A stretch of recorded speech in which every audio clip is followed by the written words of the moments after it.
KDA is not a normal pop group. It was created by video game developer Riot Games, and its 4 members are all characters from League of Legends. But the girl group's catchy K-pop inspired tunes disguise these unusual origins, and have taken them on a journey to unlikely chart-topping success. Far more than a marketing gimmick, KDA has become a phenomenon in its own right. No one kind of said we were crazy. I think we all thought we might have been crazy. We thought, you know what, I think we do have something really cool to say here, something that we can add to the conversation in pop music. The first time I listened to it, I was like, this is badass. It was definitely not what I expected in the best way.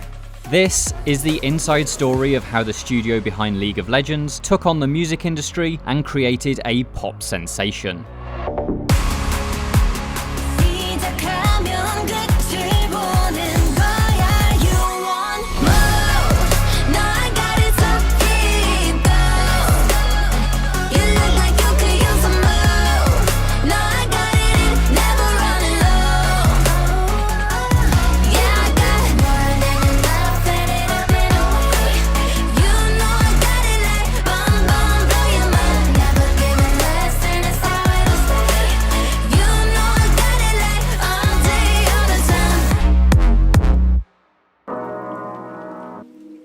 KDA has amassed over 600 million views on its official YouTube videos. The group has almost 3 million monthly listeners on Spotify, has won 6 awards, and has topped the world digital song charts 3 times. With a trio of hit singles and a popular EP to its name, KDA has been a huge success for Riot Games. The story of that success starts over a decade ago. Back then, League of Legends was quickly growing into one of the most popular video games in the world. As such, it's unsurprising that the studio would want to explore other potential opportunities for the universe and its huge roster of characters. Like other companies, Riot has worked with comic books and is currently developing a TV show for Netflix. But its unique proposition is music.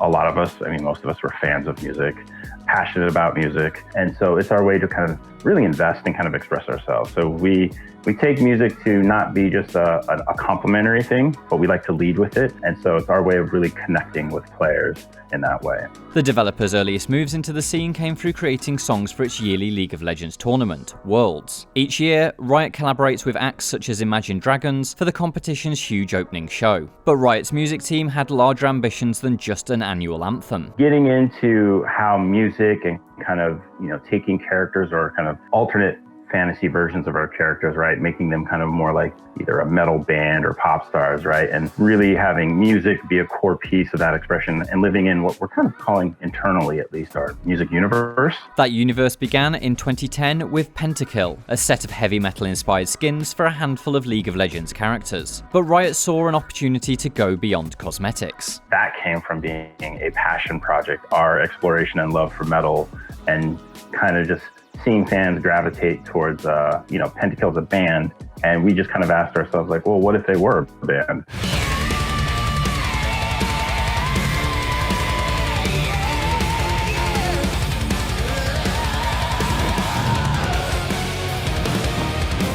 And so, in 2014, Pentakill was made for real. A full 8-track album called Smite and Ignite was recorded, made in collaboration with artists from Dragon Force and Masterplan, and produced by former 9 Inch Nails member Danny Lohner. Pentakill's album exploded. It hit the Billboard Top 40 and took the #1 spot on iTunes Metal and Rock charts. It was immediately clear that Riot was onto something good. And so, they did it again. In 2017, Riot collaborated with Motley Crue's Tommy Lee and recorded a second album, Grasp of the Undying. And, once again, Pentakill hit the top spot on iTunes metal charts. But Riot had no intention of stopping at 2 chart toppers. And so, the music team began to look for a new challenge.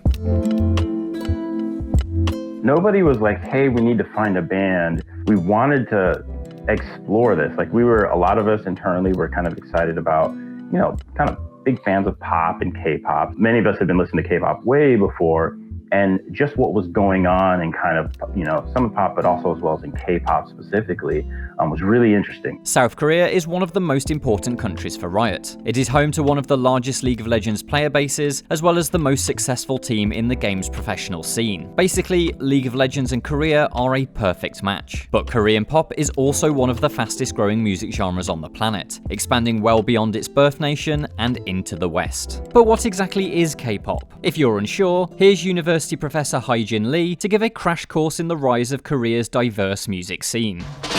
K-pop started in the late 1990s with the foundation of SM Entertainment with the boy band called HOT. And then all these boy bands and girl groups started to come out. These groups were popular in a very limited region, mostly East Asian countries. In the mid-2000s, YouTube came around, and that's when groups such as Big Bang, Girls' Generation, Wonder Girls, and all these groups were starting to be like really popular in Korea.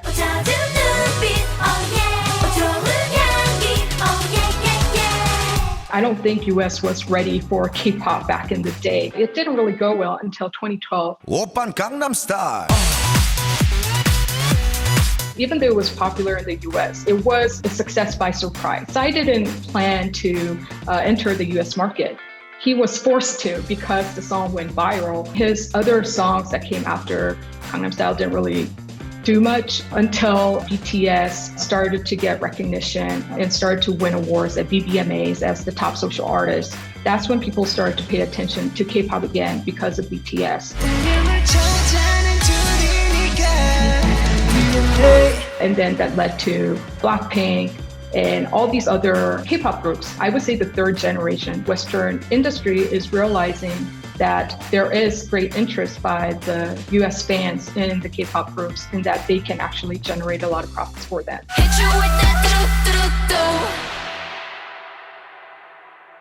This gradual rise of K-pop in the Western consciousness had worked its way into the personal playlists of staff at Riot Games. We were hitting a time in sort of collective pop culture consciousness that K-pop was just about at the tip of everyone's tongue at the time. By 2018, Psy's Gangnam Style was a thing that was a global phenomenon. BTS, which was previously only in Korea, had started to pierce through the veil of mainstream pop culture consciousness. They performed at the American Music Awards. They were at the New York, New Year's Eve kind of bash. 4 Minute was a big influence back then. Actually, one of the songs by 4 Minute was the first K-pop song I had heard maybe 2-3 years before. So that was very much an inspiration. I had been listening to a lot of Red Velvet and also a lot of EDM music that I was listening to. Things by Skrillex and things like that. It was around that time that we thought, I think we do have something really cool to say here, something that we can add to the conversation in pop music. And that's what really spurred on the genesis of KDA.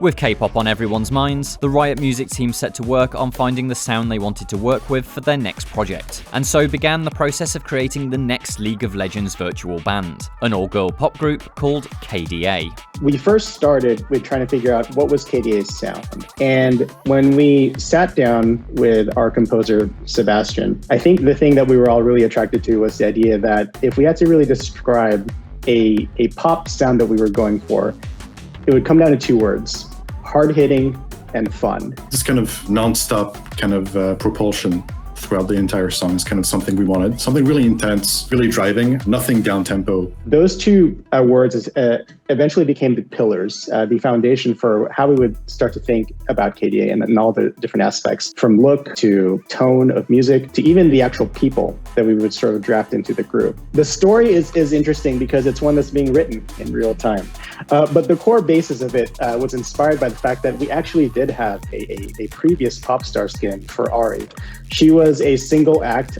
We just did this really one-off, like pop star Ahri skin way back a few years ago. And we really didn't think anything of it other than the fact that, Ahri is inspired by Korean culture. We started really thinking, well, what's the next step? What does Ahri do? And, that kind of blossomed into like, well, maybe there's this whole group that she kind of finds. And we wanted to kind of start to build out that story. We literally took the 100 plus spreadsheet of characters in our game and we thought, well, what would this look like? Would it be a boy band? Would it be a girl band? Would it be a mix? And we eventually sort of settled on the idea that, hey, I think with this sort of sound that we're going for, I think a unique take on a girl band would really be sort of our direction here. A lot of these characters are really inspired by their personalities, their backstories of who they are as champions within League of Legends. But we were able to find these really neat parallels to how we could express that into reality as like, hey, these are actual credible pop star tropes, and I think that's what helped make the magic of KDA happen. When you look at KDA, it does really have the K-pop feel. K-pop group is all about chemistry. It's all about the harmony between different members. Each member has to be unique. They have to have unique personality. And we see that with KDA. Clearly, Ahri is like the visual. She's the leader because she's the one who formed the group. So she's the leader. In K-pop, there's always a visual member, right? And then we see Akali, who's the main rapper.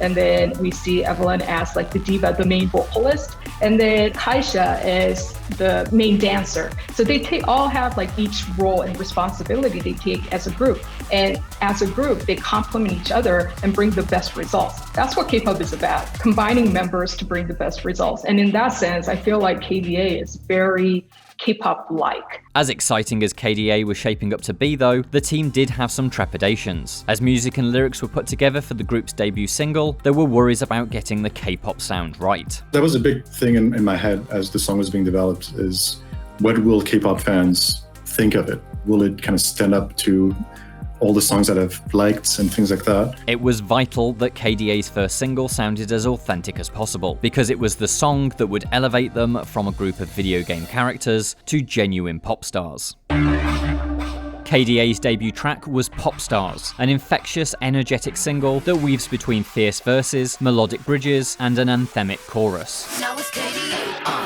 Interestingly, I looked at the songwriters, and none of the songwriters had experience working in the K-pop industry, but it worked. And here's why. K-pop includes a lot of different forms of music. There's a lot of different genres that are bashed in K-pop. There's hip-hop, there's R&B, there's rap, house, EDM, you name it, you'll find it in K-pop. Music-wise, it's not, anything can be K-pop, it's just how it's delivered. And when you look at the lyrics, there's a good mixture of English and Korean. We definitely wanted a fusion, because a lot of K-pop bands also have, a rapping section, they have a singing section and all that, so we definitely wanted to do that. We also wanted to have a multilingual approach, Korean and English in this case. With a mix of Korean and English vocals, Riot needed to pull together appropriate artists from the world of Western pop and K-pop to bring KDA to life. Like with Pentakill, the team wanted to work with real singers from the music industry. A careful search brought together the ideal lineup. The Korean lyrics would be performed by Soyeon and Miyeon, two members of the hit K-pop band I-DLE. For English vocals, Riot approached American artists Madison and Jaira Burns. We were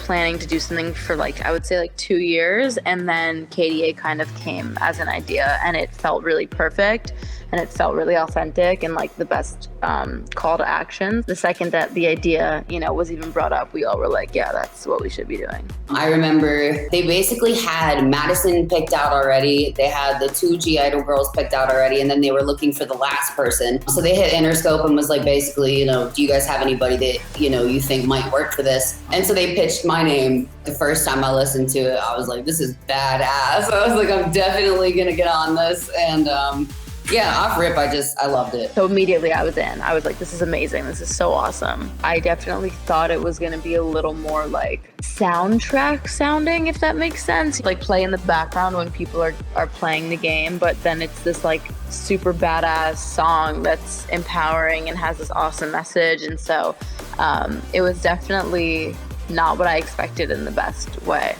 Madison and Jaira provided the vocals for Evelynn and Kai'Sa, while Soyeon and Miyeon brought Ahri and Akali to life. Each artist had their own way that they approached this character work, either staying true to their own style or getting lost in a new personality. Everything that I do, I pretty much just try to bring, as much authenticity of myself as possible. And it's always nerve-wracking. I even was very open with Riot about it, but they really were dope as hell and let me just go off and sing it how I wanted to. So I really just brought my, raspy edginess to it and tried to be as, Jaira as possible on it. Threw myself out the window and I was like, okay, while we're recording, you are Evelynn, dial that in. So it was actually really fun. It was something I had never done before. I had never played a character on a song. So it was really fun, experimenting with my vocals and, getting into this kind of more evil, sexy tone. Together, the combination of English and Korean voices created the KDA sound. It was something that wasn't exactly pure K-pop, but was something that made sense to Riot. I think before KDA, most people wouldn't imagine G-Idol next to Madison next to Jaira Burns. You just don't really see that happen much. But it made sense here, right? When you really thought about it, there's this kind of diversity and globalness to it. I think that's what helps elevate it to where people can connect to it, even whether you are from the K-pop world or if you are from the pop world, right? Riot had put together what they saw as the perfect group and a killer track for KDA, but that was just the first steps of the band's planned debut. Popstars would be accompanied by an animated music video. This would help establish the tone of the band. Despite being League of Legends characters, KDA does not exist in the game's world of Runeterra, and so it was important that the video anchored them in a credible reality. In terms of the intentions and vision for the video, looking at pop music, artists often tap into this element of fantasy to elevate the aesthetic and storytelling of their art, right? It's what gives musicians this very sort of mythic quality, right? It makes them feel mysterious, special, and timeless. KDA is unique in the sense that, you know, we already come from a place of fantasy, right? These are characters from a game. Like, these are ninjas, demons, and assassins. So where do you go there? And the answer was actually pretty simple. You go the other direction. You find ways to root them in reality. You find ways to make them feel believable as an actual pop group. So that was the big opportunity for us, right? Where we could recontextualize what people would normally expect as characters of a video game now as musicians in our world. And I think that was kind of like the unique direction that we decided to take with that one. The artists, the song, and the music video were the first three components of KDA's debut. The last piece of the puzzle, though, had to be something special. The first reveal of the group had to be huge. It had to be unforgettable. Luckily, Riot had just the thing. We wanted them to perform at Worlds, and what was really interesting is the year before, we had landed a dragon, right, an AR dragon in the middle of the stadium. So we're like, okay, with that technology, could we have a band perform? So that was the whole aspiration. We really wanted to make sure that, you know, this didn't just feel like a one and done moment. We really wanted to show to our players and our fans that, hey, this is something that is really a larger part of how Riot intends to do entertainment.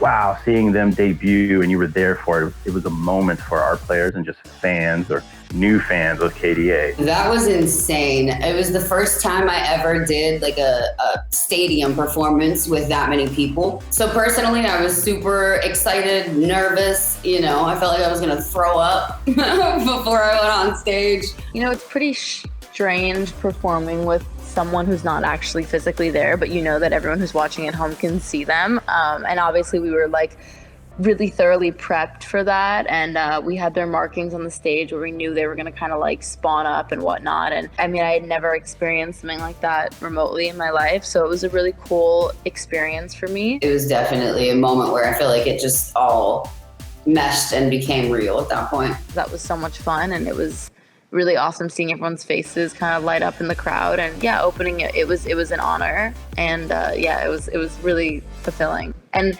also just like it leads up to this one moment, you know, and then you walk off stage and you're like, it's over, like that's it. And it was bittersweet at the end, but it was very, very fun.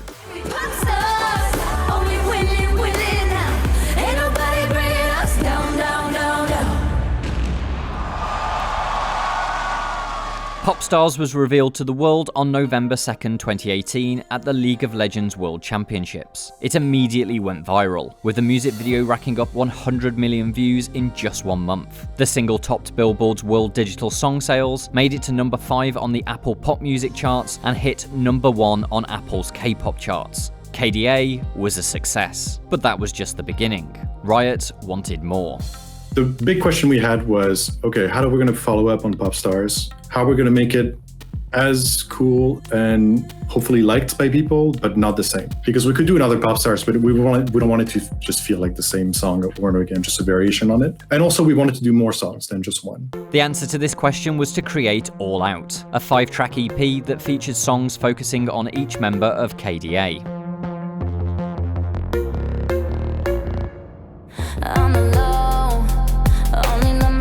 No more. Take it to the grave, I'll ghost. I know I can be so cold. We wanted All Out to be, one, they're here, right? It wasn't a one kind of, viral moment of pop stars, right? It was, they're here, they've got something to say. We wanted fans to be able to dive deeper into their personalities. They're KDA, but there's also members of KDA. Each member was basically kind of like the creative producer, director of each song and the music video to an extent, right? So it is, if you were like, oh, who is Evelynn? Listen to her song, listen to the words. You start to see how she sees the world and potentially how probably the world sees her.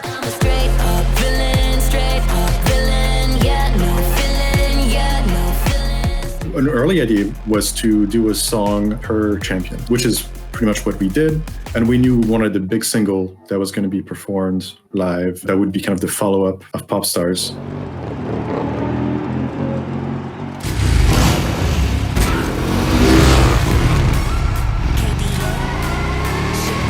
More is about the next evolution of KDA. We wanted the song to be big, just epic. Kali that girl, Kali go girl, Kali don't stop, Kali don't skirt, Kali got a job, Kali go to work, they go on Jenna, don't get burned. So the first thing with More was to not sound like Pop Stars. We wanted to do something a little bit more grand sounding. Pop Stars is very fast, you're kind of sprinting. We wanted More to be a little bit slightly more laid back. I mean, it's still kind of a song with lots of momentum, but not replicate that kind of, you're just, running quickly somewhere. That was a big one with More. It was going to have a big chorus just like Pop Stars. That was something we wanted for sure.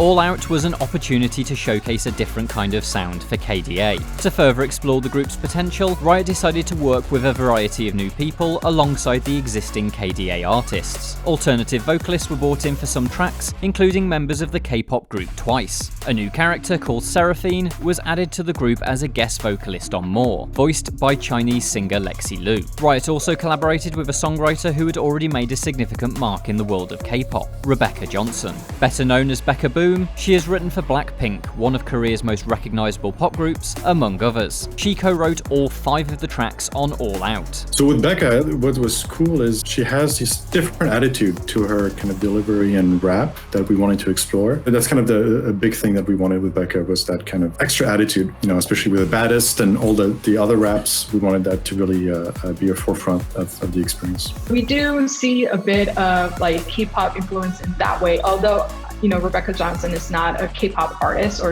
she's not Korean, but because of her role, because of her participation in her work in a lot of K-pop songs, I do feel a lot of like K-pop influence in All Out. All the other songs that involved G-idols and Twice definitely has a K-pop feel.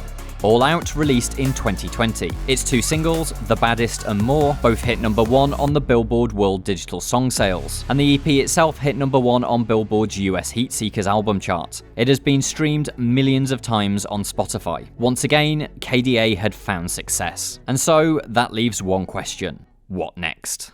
Hi everyone, I hope you're enjoying the record and I hope you connected with I'll Show You. Keep showing the world what you're made of, and keep showing us those beautiful voices of yours. Love you all. With KDA, a lot of people have been talking about, well, is this going to be the future of music? Are we going to see more virtual groups? For me, what we need to watch out for is how a lot of K-pop companies are starting to invest in gaming, and how gaming companies have started to invest in K-pop. When we started KDA in 2018, we had no expectations of how well it would do. After we saw the success of it, we decided to, run some very, light studies of like, okay, who was really watching this? And what we found was that out of all the people that interacted with KDA in some fashion, a good half of them had never even played League of Legends, which is mind-blowing to me. Riot continues to see value in its virtual bands and the reach they have beyond League of Legends. Since starting KDA, the studio has set up a 3rd band, True Damage, a hip-hop group featuring Becky G. And so the developer's musical universe continues to grow and evolve. Our team is really starting to focus on what is the future of our music universe, right? Whether it's Pentakill, whether it's True Damage, KDA, DJ Sona. right? Like we have a lot of these kind of compelling bands or artists in these different kind of genres. They sit in their own spaces. There's that storytelling element to it too. Like, do they collide? Do they come together like you saw Seraphine and KDA? And it becomes a really interesting kind of platform to tell story, to drive really cool music experiences. I guess offering something new every time is what we're trying to do. And how do we evolve the group over time? And I'm just kind of thinking out loud right now where, a lot of K-pop bands have their evolution over time, their sound kind of grows. And so we probably want something similar where someone can look back at KDA's, all their songs and see kind of a path, kind of a story within all that. Virtual groups may have put Riot on the musical map, but that's not the only aspect of the industry that the developer wants to innovate in. Riot's latest creation is Sessions, a collection of copyright-free music that creatives such as streamers and YouTubers can use for no cost. It can be hard to be a content creator at times, and so we want to help make that easier by providing what we believe to be quality music, music that we think they're going to love to listen to but not have to worry about certain things. And beyond Sessions, well, not even Riot knows yet. But the team does know that music will continue to be important. That could potentially mean growing beyond League of Legends and working with the characters of Valorant, Riot's first-person shooter. I think we're going to continue to look at opportunities of music around kind of Valorant itself. We're lucky that we've had over 10 years to really build that up at League. Music is just core to us here at Riot, and I'd be surprised if we did anything and music wasn't really thought as a part of that experience. So yeah, we're going to continue to do that with kind of pretty much everything, I would assume. From a heavy metal inspired character skin to a collection of license-free music designed for content creators, Riot's music story has followed a surprising and varied path. KDA are the slick and glitzy star of this tale, and they demonstrate that the company sees music as more than just a marketing gimmick. Through the group's success, Riot has found a new creative playground in which to experiment and evolve. If this lightning can be rebottled remains to be seen, but one thing is clear: Riot isn't just a video games developer now, it's something more.